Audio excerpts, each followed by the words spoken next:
চেতনাবাজ 71-এর যারা মুক্তিযুদ্ধের চেতনা বিক্রি করে চলে, কথায় কথায় বলে আমরা মুক্তিযুদ্ধের আলেম, এই আলেমের সন্তান। তো আমাদের দেখেন আলেমদের ভূমিকা বাংলাদেশে এটা হচ্ছে বীরশ্রেষ্ঠ মহিউদ্দিন জাহাঙ্গীর সাহেবের পৈতৃক নিবাস। অযত্নে অবহেলায় পরিত্যক্ত হয়ে আছে তার ভিটাবাড়ি। এদিকে তার বাড়ির সামনে একটি পুকুর ঘাট দেখতে পাচ্ছেন। অনেকেই গোসল করে থাকেন এই পুকুরটিতে। এবং মহিউদ্দিন সাহেবের এলাকায় তার নামে একটি কলেজ করা হয়েছে। কলেজটি দেখে কোনোভাবেই বোঝার উপায় নেই এটি একটি কলেজ, নামমাত্র একটি কলেজ। একটি লাইব্রেরি এবং কয়েকটি টিনের ঘর দিয়ে উঠানো হয়েছে এই কলেজটি। আর এটা হচ্ছে তার বাড়ির পাশে তার নামে করা একটি মাধ্যমিক বিদ্যালয়। মাধ্যমিক বিদ্যালয়টা দোতলা বিশিষ্ট। ঠিক এটার পাশ দিয়ে যে রাস্তাটি গিয়েছে সোজা, এটা হচ্ছে তার বাড়ির রাস্তা এবং তার পাশেই হচ্ছে তার নামে একটি মিউজিয়াম করা হয়েছে। আমাদের সাথে রয়েছে ডাক্তার শহীদ খান স্যার, তার কাছে আমরা জানবো বীরশ্রেষ্ঠের ইতিকথা। আসসালামু আলাইকুম। দূরেরও কাছের যারা দেখছেন সবাইকে সালাম ও শুভেচ্ছা। আমরা আজকে এসেছি বীরশ্রেষ্ঠ ক্যাপ্টেন মহিউদ্দিন জাহাঙ্গীর সাহেবের নাম শুনেছেন নিশ্চয়ই। তার বাড়ি হলো বরিশাল বাবুগঞ্জ আগরপুর ইউনিয়নে, যদিও এখন এটা জাহাঙ্গীর নগর নাম দেয়া হয়েছে।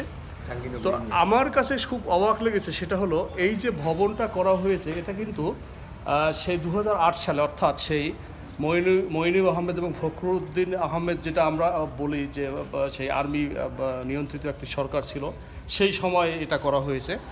তো এই যে আমাদের সবচেয়ে কষ্ট লাগে যে এই ধরনের একজন বীরশ্রেষ্ঠ ক্যাপ্টেন মহিউদ্দিন, আমার যতটুকু আমি জানি যে কমিশন অফিসার, সামরিক বাহিনীর কমিশন অফিসারদের ভিতরে একজনই বীরশ্রেষ্ঠ, সে হলো ক্যাপ্টেন মহিউদ্দিন জাহাঙ্গীর।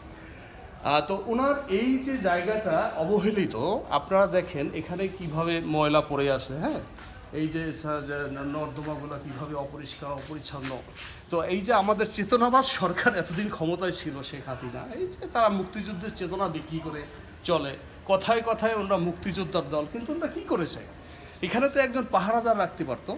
ওরা হাজার হাজার মিলিয়ন মিলিয়ন দুনিয়ার টাকা পয়সাগুলো ওরা পাচার করেছে, কিন্তু কই ওরা এখানে কি একটা লোক নিয়োগ করে তত্ত্বাবধায়ক হিসেবে রাখতে পারতো না, যারা এটাকে পরিষ্কার পরিচ্ছন্ন রাখবে, দেখাশোনা করবে? হ্যাঁ, তো এখানে অনেক দেশ থেকে বা আমাদের দেশের অনেক জায়গা থেকে মানুষগুলো আসে, তো এসে সেখানে যে ময়লা আবর্জনাগুলো দেখে, বা এখানে তো বসার মতো পরিবেশ নাই। হ্যাঁ, এখানে একটা গ্রন্থগার আছে, এটা পরিচালনা করার লোক নাই, সিপাহী ছিলেন।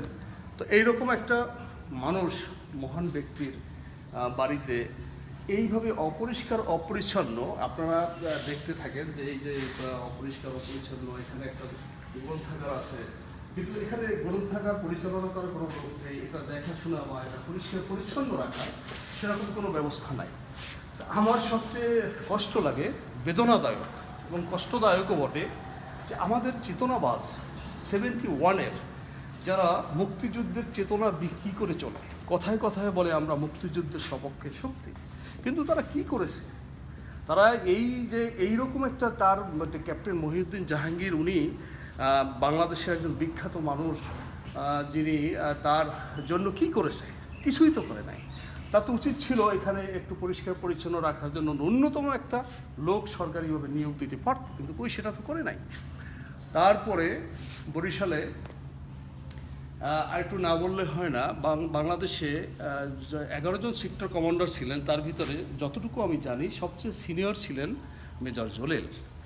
মেজর জলিল উনি এমন একজন সেক্টর কমান্ডার ছিলেন যিনি আল্লাহ ভীরু ছিলেন, যেই সবসময় তার হৃদয়ে ইসলাম এবং তার স্রষ্টাকে লালন করতেন, ধারণ করতেন। হ্যাঁ, উনি পাকিস্তান একজন প্রখ্যাত পীরের মুরিদ ছিলেন এবং সর্বশেষ উনি হাফিজি হুজুর রহমাতুল্লাহ আলাইহির মুরিদ ছিলেন মৃত্যুর আগ পর্যন্ত।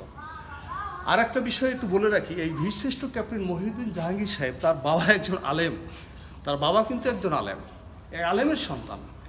তো আমাদের দেখেন আলেমদের ভূমিকা বাংলাদেশে বিভিন্নভাবে আছে। দেখেন, তারা সে শুধু ধর্ম প্রচার করে তা না, এই ক্যাপ্টেন মহিউদ্দিন সাহেবের মতো একজন অফিসার, একজন বীর যোদ্ধা জন্ম দিয়েছেন তিনিও একজন আলেম। ওনার বাবা কিন্তু আলেম, হ্যাঁ, মৌলানা। যাই হোক, তো আমরা এখন বর্তমান সরকারের কাছে আমরা দাবি করব যে ক্যাপ্টেন মহিউদ্দিন সাহেবের বাড়িটা সংরক্ষণ এবং এটা দেখাশোনা করার জন্য, পরিষ্কার পরিচ্ছন্ন, বা এটাকে মানুষ দূর দূর থেকে আসলে যেন একটু সুন্দর পরিবেশ থাকে, বসতে পারে। এবং তার বাড়িতে আসতে যে রাস্তা, সে তো আরও খুব খারাপ অবস্থা। তার বাড়িতে আসার রাস্তা অত্যন্ত খারাপ, সেটা আপনাদেরকে কীভাবে দেখাবো, দেখানোর সুযোগ নেই। এটা বীরশ্রেষ্ঠ ক্যাপ্টেন মহিউদ্দিন জাহাঙ্গীর সাহেবের নামে যে কলেজ, আপনারা যে কলেজটি দেখতেছেন, এখন যে স্থাপনা দেখতেছেন, এটা তার নামে।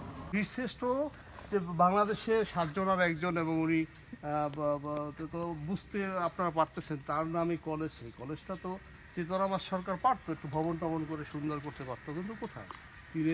টিনের ওই যে দেখতেছেন রাস্তা, এই শুধু একটা ছোট্ট 2-3 রুমের একটু ভবন আছে ফাঁকা, তাও উপরে টিন।